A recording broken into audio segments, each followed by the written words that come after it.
Hello everyone and welcome back to our channel. First of all, congratulations to everyone who has been selected for the Kazakhstan Government Scholarship.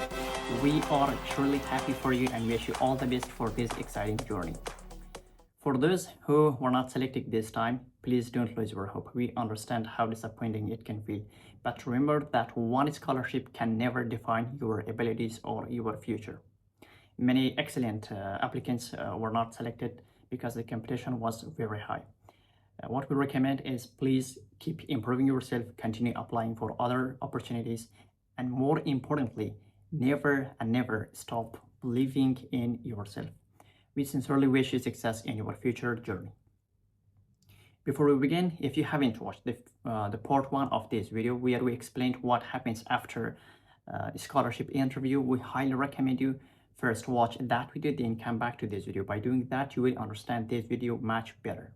In our today's video, we are going to answer some of the most common questions we received after the scholarship results were announced.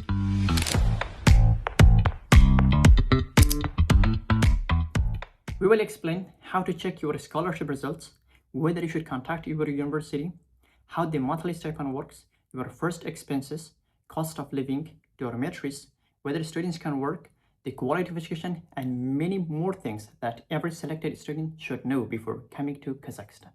So let's get started. Many of you ask us how to check the official scholarship results. If you haven't checked your own results yet, don't worry. We are going to show you step by step how you can do it using the official scholarship website and also one selected student as an example. First, follow the link to the Kazakhstan Government Scholarship website. This link will take you directly to the page containing the list of accepted applicants. On that page, click on the link labeled list. A PDF document will then open. Inside the PDF, you will find the names of the applicants, their application IDs, and the type of program they applied for, such as bachelor's, master's, or doctoral studies. The names are arranged in alphabetical order, making them easy to search. For example, if you want to check whether someone named Mustafa has been accepted, simply scroll to the section for the letter M and look for the name. If Mustafa's name appears in the list, you can then verify the surname and also match it with the corresponding application ID to confirm that you have found the correct person. Everyone whose name appears in this PDF has been selected for the Kazakhstan Government Scholarship. This year's scholarship offers a total of 550 places, including 490 scholarship for bachelor's degree applicants, and also 10 for the doctoral, and the rest is for the master's degree. And also at the end, we'll leave the official scholarship website in the comments below so you can easily check your own results. Another common question we received was, should selected students send an email to their university? So the answer is no, you do not need to send an email to your university because the university itself usually will contact you in some days later and will give you instructions regarding your admission, required documents, accommodation, and arrival. So if you don't receive an email immediately, don't worry. Just keep checking your inbox and your spam folder. Now let's talk about the monthly stipend, the most interesting part for each one of you. Just kidding. Currently, most scholarship students receive 52,000 Kazakhstani tenge per month, while medical students, on the other hand, they receive 84,000 Kazakhstani tenge per month. Well, there is something very important that each one of you should know, and that is that during your first semester, you will definitely receive your stipend. But after that, whether you continue receiving your stipend depends on your academic performance. Yeah, if you score less than 70 out of 100, even in one of your subjects, you will lose your stipend for that following semester. And if you improve your grades and score 70 or above 70 in all of your subjects, your stipend will be restored. There is also something good about the stipend, and that is that if you score more than 90 or more than 90 in all of your subjects, you will receive an additional 8,000 Kazakhstan tenge per month as an academic incentive. Yeah, If you previously received 52,000, now it will become 60,000. So remember, studying hard not only improves your knowledge, but it also helps you keep your financial support. Now let's talk about the first expenses that you should be prepared for. Although this scholarship covers your tuition fees, still there are some additional expenses that you must pay by yourself. Before coming to Kazakhstan, the very first expense that you will pay by yourself is your student visa and your flight ticket. But after you arrive in Kazakhstan, the very first expense that you must pay for is a taxi that you take from the airport to the dormitory, buying a local SIM card, translating your academic documents into Russian or Kazakh if your university requires it, and also some additional registration related expenses. All this for us approximately were together about 100 to 200 US dollars, but it may vary for everyone according to the city or your personal situation. Now let's answer one of the frequently asked questions. How much does it cost to live in Kazakhstan? First, there is one important thing that most students misunderstand. Even if your university provides you with the dormitory only gives you a place to stay. Your meals are not included. So it means you'll either need to cook your meals in the dormitory kitchen or order food from restaurants or cafes. So your monthly expenses largely depends on your lifestyle. If you regularly order food from outside or eat outside, you can easily spend more than 100 US dollars only on food each month. But for us, it was different. Three of us came together, we bought groceries together, and we cooked our meals together in the dormitory kitchen. And for each one of us, it cost only 50 US dollars per month, only on food and also some basic living expenses. Of course, everyone's lifestyle is different, and if cooking is very hard for you and you do not know how to cook, for sure you will spend more money on food, especially in the first few months.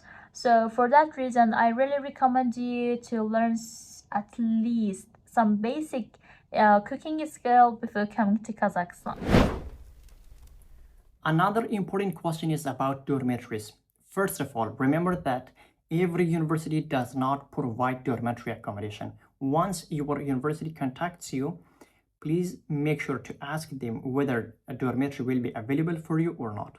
Even if a dormitory will be available from the university, remember that it's not free. You have to pay for it, and the cost for every dormitory is different from university to university that we explained in our previous video.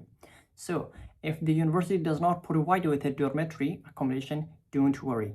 Still, there are many private dormitories and hostels in many cities where international students can stay. But what we recommend for you is to arrange your accommodation before arriving in Kazakhstan. That makes your first days in Kazakhstan much easier for you. Another question we received many times was, can students work while studying? The answer is no. Students under the Kazakhstan Government Scholarship are not allowed to work, including part-time jobs. But if you have the opportunity to do some online freelance or remote work, that would be a good help for you to earn at least some money while studying. But again, I really recommend you to bring some personal savings before coming to Kazakhstan, because the monthly stipend is generally not enough to cover all of your living expenses. Another question we received was, is the quality of education in Kazakhstan good? Is it worth studying there? From our own experience studying at Kazakh British Technical University, we are very satisfied with the quality of education. Professors are knowledgeable, the courses are well organized, and we've learned lots of things during our studies. However, universities are different and students' experience may vary from one to another. That's why we always recommend you to check carefully the university and, if possible, talking to the students who are currently studying and those universities that you have already chosen before making your final decision. Overall, I think studying at Kazakhstan is a great opportunity, especially if you have chosen the university with lots of research. Another question we received from many of you was, how can I find other students from my country who were selected this year? We completely understand how important this is. Many of you would like to connect before arriving in Kazakhstan, travel together and help each other and make your first few days easier. If you connect with students from your country who were accepted to the same university or even the same city this year, you can help each other with booking flights, traveling together, finding your dormitory, buying a SIM card, and setting into your new environment. So we have a small request. If you were selected for the Kazakhstan Government Scholarship, please leave a comment telling us your home country, the university where you were selected, the city you will be studying. And also don't forget to share this video with your friends who are also selected. Hopefully this video might help some students from the same country, university or city who will be able to find each other easily through the comments and support one another before arriving in Kazakhstan. Finally, we would like to say one more thing. We completely understand that right now you probably have a lot of questions and uncertainties. Before coming to Kazakhstan, we had exactly the same concerns, but don't worry, once you arrive in Kazakhstan, everything becomes much clearer for you. And more importantly, your university, its international office will guide you through the important procedures such as university registration, moving into your dormitory, opening a bank account, document verification, and medical checkups, and many more necessary steps. Don't worry too much. Once you arrive in Kazakhstan, everything becomes easier for you. Once again, congratulations to everyone who was selected. We hope this video answered many of your questions and helped you prepare for your journey to Kazakhstan. If you still have any questions, please leave them in the comments below because we will continue making videos like this, answering your questions and guiding you through each step of this journey. Please don't forget to like this video and share it with other scholarship winners. If you want to have an easier journey to Kazakhstan, don't forget our upcoming videos. We will continue sharing practical tips, useful information, and personal experiences to help make your journey as smooth and successful as possible.